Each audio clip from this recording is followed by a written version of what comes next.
माता दी। आप सभी का स्वागत है मेरे इस यूट्यूब चैनल पर। आपको समय समय पर मैं कुछ जानकारियाँ देती रहती हूँ और मेरी कोशिश यही है कि मेरी दी हुई जानकारियों से आपका अच्छा होता रहे। जो जानकारियाँ मैं आपको दे रही हूँ उससे आपका कुछ ना कुछ भला होता रहे, अगर आप वो करेंगे तो। क्योंकि जीवन में उतारना बातों को जितना सुनना महत्व रखता है, उतना ही जीवन में बातों को उतारना भी महत्व रखता है। अगर मैंने बोल दिया और आपने किया नहीं तो खाली सुनने से कुछ नहीं होने वाला। अब आज मैं आपके लिए लेके आई हूँ एक नया टॉपिक। आजकल ज़्यादातर लोग बोलते हैं कि कर्ज़ा बहुत हो गया है, कुछ कर्ज़े का उपाय बताइए। एक ज़माना था जब कर्ज़ा लेना देना अच्छा नहीं माना जाता था। भाई हमारे तो दादा नाना जो बड़े बुज़ुर्ग थे वो कर्ज़े लेने को अच्छा नहीं मानते थे। लेकिन आजकल की दुनिया में कर्ज़ा लेना बहुत ज़रूरी हो गया है। जब तक आप कर्ज़ा नहीं लेंगे, बैंक से लोन नहीं लेंगे, तो आप मकान नहीं बना पाएँगे, आप गाड़ी नहीं ले पाएँगे और ये लग्ज़री लाइफ़ आजकल सबको ही चाहिए। तो कर्ज़ा लेना इसलिए ज़रूरी हो गया है। पहले तो अगर किसी पे कर्ज़ा हो तो उसे बहुत ही बुरा मानते थे। अब कर्ज़ा लेना तो बहुत आसान होता है, लेकिन कर्ज़े को चुकाना उतना ही मुश्किल होता है। क्योंकि अगर आपको अपना घर चाहिए तो आपको कर्ज़ा लेना पड़ेगा और आपने कर्ज़ा ले लिया तो अब उसको चुकाएँगे कैसे? हालाँकि इंस्टॉलमेंट पे आप चुका सकते हैं, लेकिन कई बार इतना ज़्यादा हो जाता है कि आप चुका नहीं पाते हैं। तो ऐसे कुछ उपाय, ऐसी कुछ बातें जिससे कि आप कर्ज़ा ले लें और आपको चुकाना भी आसान हो जाए, ऐसा आपको क्या करना चाहिए?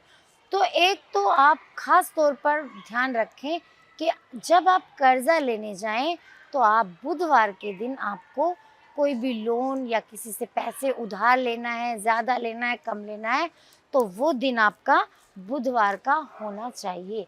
अगर आप बुधवार के दिन ही लेंगे, तो आपका कर्ज़ा आसानी से चुक जाएगा। और सबसे जब आप उसको उतारने जाएँ, जब आपको किसी का उधार लिया हुआ पैसा वापस देना है, तो वो आपको देना है मंगलवार को। इस बात का आपको ख़ास ख़्याल रखना है। भाई उपाय तो आपको बाद में करना है ना, सबसे पहले आपको ये देखना है कि मुझे किस दिन लेना है और किस दिन मैं उसको उतार सकता हूँ। तो जब भी लेना हो, लोन लेना हो, लोन सैंक्शन कराना हो, तो आप मंगलवार को लें और जब भी आपको देना हो, सॉरी, आप बुधवार को लें और जब भी आपको देना हो तो आप मंगलवार को दें। अब भई आपने कर्ज़ा ले तो लिया है, लेकिन आप उसके चुकाने की स्थिति में नहीं आ पा रहे हैं। तो अब ऐसा क्या उपाय करें? ये उन्हीं लोगों के लिए है जिन्होंने कर्ज़ा लिया है, पैसा उधार लिया है, लेकिन वो दे नहीं पा रहे हैं। तो उसके लिए आपके लिए उसको चुकाने के लिए आपके लिए कुछ उपाय। सबसे पहले तो आप थोड़ी से थोड़ी या ज़्यादा से ज़्यादा जितनी आप दे सकते हैं, डेली आप लाल मसूर की दाल को दान कर सकते हैं। इससे भी जो आपके कर्ज़े की स्थिति है वो काफ़ी हद तक सही होगी, कर्ज़ा धीरे-धीरे उतरने लगेगा। आप हनुमान जी के मंदिर में नारियल चढ़ा के आएँ। मंगलवार के दिन आपको हनुमान जी के मंदिर में नारियल चढ़ा के आना है। अगर आप कर्ज़े में फँस गए हैं या बुरी स्थिति में हैं या आप दे नहीं पा रहे हैं, ये आपको आपके कर्ज़ा उतारने में आपको बहुत सहायक होगी अगर आप ऐसा करते हैं तो। अपने मुख्य द्वार पर जो आपके घर का मेन गेट है, वहाँ पे आपको हरे रंग के गणपति जी रखने हैं। अगर कर्ज़े की उतरने की स्थिति नहीं हो रही है तो मुख्य द्वार पर हरे रंग के गणेश जी लगा लीजिए, जिससे कि आपका कर्ज़ा यूँ चुटकियों में उतर जाएगा और आपको पता भी नहीं चलेगी। मंगलवार और शनिवार हनुमान जी पर तेल और सिंदूर चढ़ाइए और सिंदूर से अपने माथे पर तिलक भी ज़रूर करिए। इससे भी आपका कर्ज़ा, ये कुछ वो उपाय हैं इनमें से जो भी आप कर पाएँ वो आप कर सकते हैं, लेकिन अगर सारे कर पाएँ तो द बेस्ट है आपके लिए।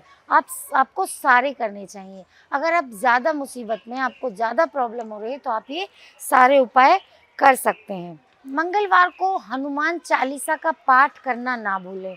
आपको हर मंगलवार दिल से, श्रद्धा से हनुमान चालीसा का पाठ करना है। सबसे पहले सुबह उठें, स्नान करें, नहा धोकर अगरबत्ती या धूप बत्ती जलाकर, जोत जलाकर आप बैठ जाइए, हनुमान जी की मूर्ति या तस्वीर रख के अपने ही घर के मंदिर में और हनुमान चालीसा का पाठ करिए 7 बार।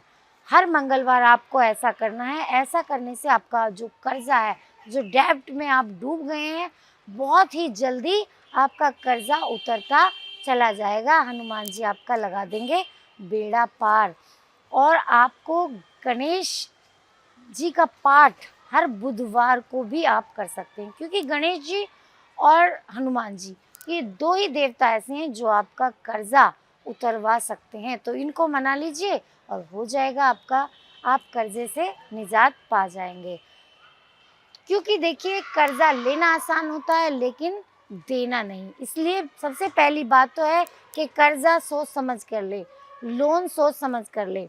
माना कि आजकल गाड़ी सबको चाहिए, बंगला सबको चाहिए, बच्चों की अच्छी पढ़ाई सबको चाहिए, लेकिन फिर भी हर इंसान को अपने सामर्थ्य के अनुसार ही करना चाहिए। इसलिए कहा जाता है, बड़े बुजुर्गों ने कहा है कि जितनी चादर होत है उतने पाँव पसार। जितनी आपकी चादर है उतने ही पाँव फैलाइए। कोशिश करिए कि ना लेना पड़े, और अगर आपने ले लिया है, अब आपसे नहीं उतर रहा है, तो ये जो उपाय मैंने आपको बताए हैं इन्हें करिएगा ज़रूर, आपका कर्जा उतर जाएगा। तो ये थी आपकी कर्जे से जुड़ी जानकारी, क्योंकि आजकल ये बहुत लोगों की समस्या हो गई है। तो मैंने सोचा क्यों ना इसी विषय पर एक वीडियो ज़रूर बनाई जाए। तो आप इसको देखिए और करिएगा, और हो सके तो ज़्यादा से ज़्यादा शेयर ज़रूर करिएगा। मिलती हूँ आपको अगले विषय पर वीडियो लेकर, तब तक के लिए जय माता दी।